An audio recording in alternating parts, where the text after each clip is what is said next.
Good morning students. आज के इस लेक्चर में मैं आप सभी का स्वागत करता हूं। पिछले लेक्चर्स में चतुर टर्मिनल जाल के प्राचल के बारे में जाना। प्राचल क्या होते हैं, इससे आप अच्छी तरह से इंट्रोड्यूस हो चुके हैं कि किसी चतुर टर्मिनल जाल के व्यवहार को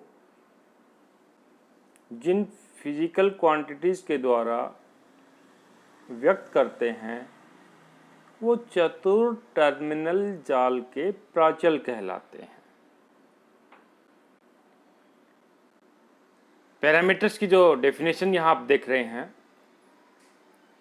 सामान्य तरीके से कि किस प्रकार से इसको अपन डिफाइन करें, इसमें relation between input physical quantities oblique output physical quantities oblique input and output physical quantities under some conditions in 4 terminal network. क्योंकि आपने जेड पैरामीटर देखा, वाई पैरामीटर देखे, एच पैरामीटर देखा,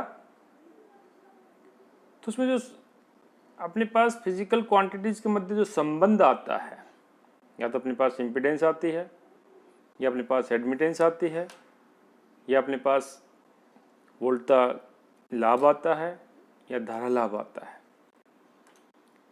तो क्वांटिटी या तो निवेशी परिपथ से संबंधित होती है, या निर्गत परिपथ से संबंधित होती है, या निवेशी एवं निर्गत परिपथ से संबंधित होती है। वही तो संबंध है, उन्हीं को अपन चतुर टर्मिनल जाल के प्राचल कहते हैं।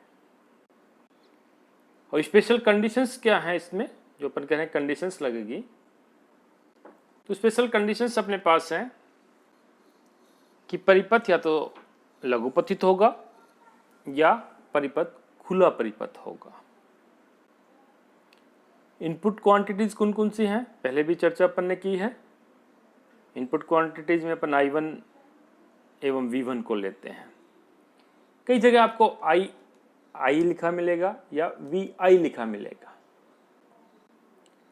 इसमें जो I अपने पास आता है वो इनपुट को रिप्रेजेंट करता है। I1 V1 अपन ने यहाँ पे निवेशी क्वांटिटीज को माना है। इस प्रकार से आउटपुट क्वांटिटीज अपने पास I2 एवं V2 है।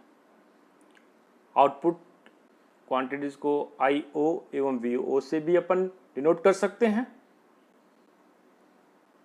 ये आप सभी जानते हैं। अब थोड़ा अपन सोचें कि जेड पैरामीटर्स, जिसको अपन प्रतिबाधा प्राचल कहते हैं, या इसमें अपन देख भी रहे हैं ओपन सर्किट इम्पीडेंस पैरामीटर, खुला परिपथ आता है। इस प्रकार से वाई पैरामीटर्स में शॉर्ट सर्किट परिपथ आता है। अब जेड इम्पीडेंस है, वाई एडमिटेंस है, यानी कि जेड प्रतिबाधा है और वाई अपने पास क्या है, प्रवेश्यता। ये तो अपने को सभी को पता है कि दोनों एक दूसरे से संबंधित होती है। अब दोनों एक दूसरे से संबंधित हैं तो इसका मतलब इनके प्राचल हैं वो भी एक दूसरे से संबंधित होंगे। तीसरा अपन देख रहे हैं एस पैरामीटर, संकर प्राचल। तो संकर प्राचल में तो ओपन सर्किट भी आता है, शॉर्ट सर्किट भी आता है, इसमें तो प्रवेश्यता भी आती है और प्रतिबाधा भी आती है और वोल्टा लाभ भी आता है। तो अपन ओपन सर्किट लगाते हैं या शॉर्ट सर्किट लगाते हैं या निवेशी प्रतिबाधा निकालते हैं, निर्गम प्रतिबाधा निकालते हैं, तो उसका मतलब ये एक दूसरे से संबंधित होते हैं। तभी अपने टॉपिक का जो नाम लिया है वो अपने पास है रिलेशन बिटवीन पैरामीटर्स, प्राचलों के मध्य संबंध। अभी तक तो प्राचल पढ़ लिए, इंट्रोड्यूस हो गए। अब ये एक दूसरे से किस प्रकार से संबंधित होते हैं, क्या जेड प्राचल के बारे में अपन जानते हैं, उनका मान दिया रहता है, तो क्या वाई प्राचल अपन ज्ञात कर सकते हैं। इसी प्रकार से अगर एस पैरामीटर्स दे रखे हैं तो क्या अपन जेड प्राचल ज्ञात कर सकते हैं। इनकी एक प्राचल अपने को दिया, जेड टाइप दे दे या वाई टाइप का जो भी अपने को कर दिया हो, तो क्या अपन दूसरे प्राचलों के मान ज्ञात कर सकते हैं, उनके मध्य संबंध होता है। वो संबंध किस प्रकार से होगा वो अभी अपन निकाल रहे हैं। इसमें आप देखिएगा, सबसे पहले अपन जेड पैरामीटर्स एवं वाई पैरामीटर्स के मध्य संबंध ज्ञात करते हैं, यानी कि खुला परिपथ प्रतिबाधा प्राचल एवं लघुपथित प्रवेशिता प्राचल के मध्य संबंध ज्ञात करते हैं। पहली क्लास तो आप लोगों ने ली है, थोड़ा सा उसको रिपीट भी करते जाएंगे, क्योंकि पहले वाले जो अपने पास इक्वेशंस हैं वो काम में आएंगे। जिन प्राचलों के मध्य संबंध ज्ञात करने होते हैं, सबसे पहले तो उन प्राचलों से संबंधित इक्वेशन लिखते हैं। जैसे जेड पैरामीटर है अपने पास, तो यहाँ पे अपन इक्वेशन लिखे v1 is equal to z1 i1 plus z12 i2 और v2 is equal to this value. यानी कि पहली वाली इक्वेशन अपने पास 1 मान लीजिए, इसको 1 इक्वेशन है, ये अपने पास सेकंड इक्वेशन है। संबंध किसमें निकालना है? जेड और वाई पैरामीटर्स में। तो अब अपने को वाई पैरामीटर्स देखना पड़ेगा, वाई पैरामीटर्स से इक्वेशंस क्या है। तो वाई पैरामीटर्स का इक्वेशन भी आपको पता है, जैसा कि आप दिख रहे हैं, I1 is equal to this value, I2 is equal to this value. यहाँ पे Y parameters y11, y12, y21, y22 parameters प्रवेशिता प्राचल है।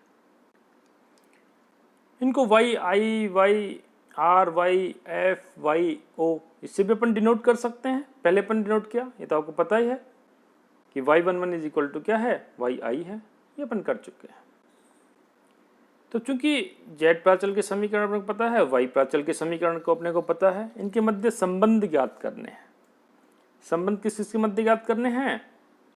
Z11, Z12, Z21 और Z22 जो अपने पास जेड प्राचल हैं, उनसे किससे रिलेट करना है? Y11, Y12, Y21 and Y22 से।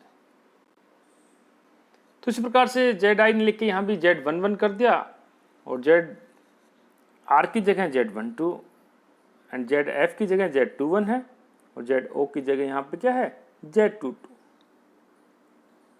अब इन समीकरणों से, जिसको अपन ने 1 और 2 माना है, इन समीकरण से अपन I1 का मान ज्ञात करते हैं। इसको अपन समीकरण 1 माना, ये समीकरण नंबर 1 है। समीकरण 1 से I1 इज इक्वल टू क्या आता है अपने पास, निकाल सकते हैं, Z22 अपॉन डेल Z।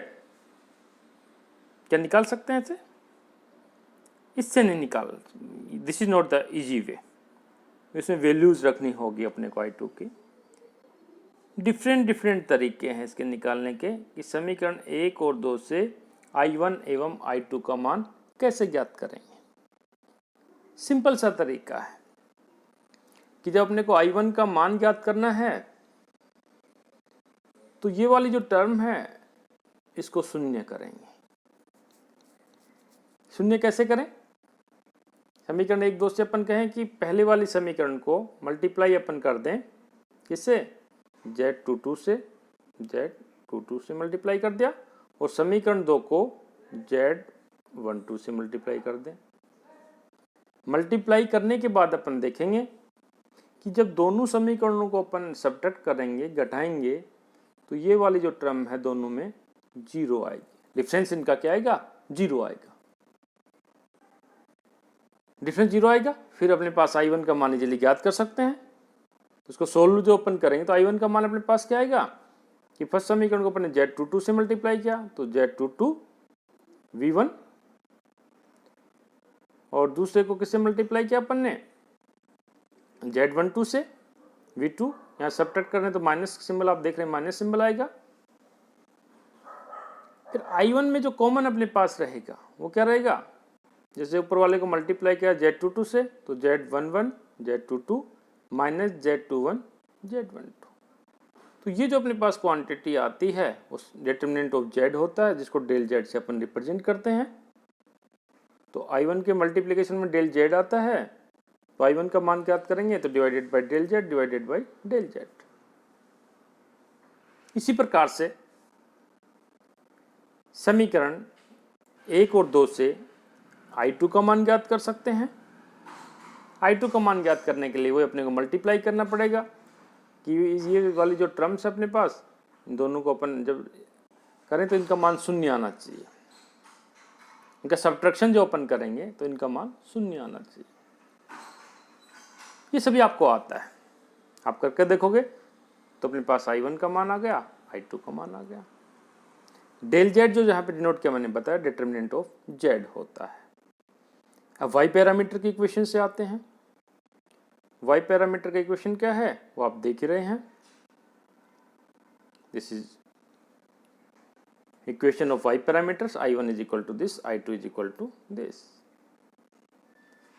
यहाँ पे ये भी अपने पास I1 है लेफ्ट हैंड साइड में इसके समीकरण के, इस समीकरण के लेफ्ट हैंड साइड में I1 है, इस समीकरण के लेफ्ट हैंड साइड में I2 है, यहाँ भी अपने पास I2 है।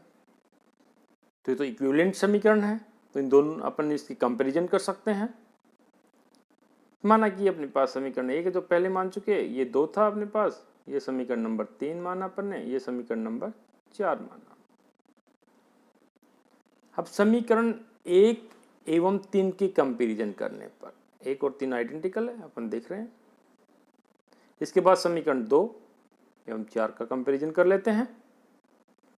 इनकी कंपैरिजन करने से V1 का मल्टीप्लिकेशन जिसमें आता है क्या आएगा इसमें, Z22 upon del Z is equal to Y11 and Z minus Z12 upon del Z is equal to Y12। Similar way this quantity is equal to this value, this quantity is equal to this value, जिसको अपन आगे देख रहे हैं। जब इसकी comparison जब अपन करते हैं तो कंपैरिजन से अपने पास आता है Y11 is equal to this value, Y12 is equal to this value, Y21 is equal to this value and Y22 is equal to this value. Clear? इन समीकरणों के कंपैरिजन से अपने को प्रवेशिता प्राचलों के मान मिल गए। इसको मैट्रिक्स फॉर्म में अपन कैसे लिखें तो लिख सकते हैं, दिस इज मैट्रिक्स फॉर्म अपन पास ये है, प्रवेशिता मैट्रिक्स इसको कहते हैं। इसका मान जो अपन पास आया इसको मैट्रिक्स में लिख दिया, दिस इज वेरी सिंपल। अब ये कहें कि इसको जेड मैट्रिक्स के रूप में कैसे लिखें, तो जेड मैट्रिक्स यानी कि अपने पास क्या Z11, Z12, Z21, Z22 ये तो लिख दिया, लेकिन इसका मान क्या आता है y के टर्म्स में, तो Z11 कैसे निकालेंगे देखिएगा आप, क्योंकि इस वाले ऊपर वाली जो अपने पास मैट्रिक्स है इसमें Z11 कहाँ दिख रहा है अपने को, यहाँ पे दिख रहा है। Clear? This Z11 upon del Z is equal to क्या होगा Y22। तो Z11 इज इक्वल टू क्या हो गया Y22 मल्टीप्लाई डेल जेड। थोड़ा मैं यहाँ पे लिखूँ उससे अपन समझे। यहाँ पे अपने पास आया पहले वाले टर्म में कि Y22 is equal to Z11, थोड़ा समझने के लिए अपन थोड़ा आपको समझा रहे हैं इसलिए है, अपॉन डेल जेड। तो Z11 इज इक्वल टू क्या होगा Z11 11, तो Z11 इज इक्वल टू अपने पास आया Z11 is equal to Y22 multiple of del Z. Del Z, del Z यहाँ पे क्या है डिटरमिनेंट ऑफ जेड मैट्रिक्स जो अपन ने पहले देखा था। अब डेल जेड का आपको पता है कि एडमिटेंस प्रतिबाधा के अपोजिट है, रिवर्स में अपने पास आती है। अपोजिट का नॉट अपोजिट, इसकी इन्वर्स के बराबर होती है। तो सिमिलर वे से यहाँ पे डेल जेड आया, तो डेल जेड का इन्वर्स अपने पास क्या होगा, डेल जेड अपने पास इस प्रकार से लिखते हैं del Z is equal to 1 upon del of Y. अभी डेल वाई यहाँ पे क्या है डिटर्मिनेंट ऑफ वाई, यानी कि वाई मैट्रिक्स का डिटर्मिनेंट, वाई मैट्रिक्स अपने पास ये है, यानी कि del Y is equal to y11 y22 minus y21 y12। तो Z1 का मान अपने पास क्या है Z11 is equal to this value. इसी प्रकार से Z12 निकाल सकते हैं। Z21 निकाल सकते हैं, Z22 निकाल सकते हैं। अब आपको Z12 चाहिए तो Z12 अपने पास किससे आता है, इससे आ रहा अपने पास दिस वैल्यू। ये किसके बराबर है, Y12 के बराबर है। कंपेरिजन अपन करें तो यहाँ पे Z12 इज इक्वल टू क्या होगा, Y12 मल्टीप्लाई डेल Z, और इसके रिवर्स में अपन लेंगे डेल Z के तो अपने पास क्या आएगा डेल Y। इसी प्रकार से Z21 निकाल सकते हैं, Z22 निकाल सकते हैं। तो ये जो अपने पास है, ये जो समीकरण अपने पास है दोनों मैट्रिक्स फॉर्म में, ये Z एवं Y पैरामीटर के मध्य संबंध कहलाते हैं। This is simple. आगे भी अपन इस प्रकार से Z एवं H पैरामीटर्स के मध्य संबंध ज्ञात कर सकते हैं। ये नेक्स्ट क्लास में करते हैं। Thank you.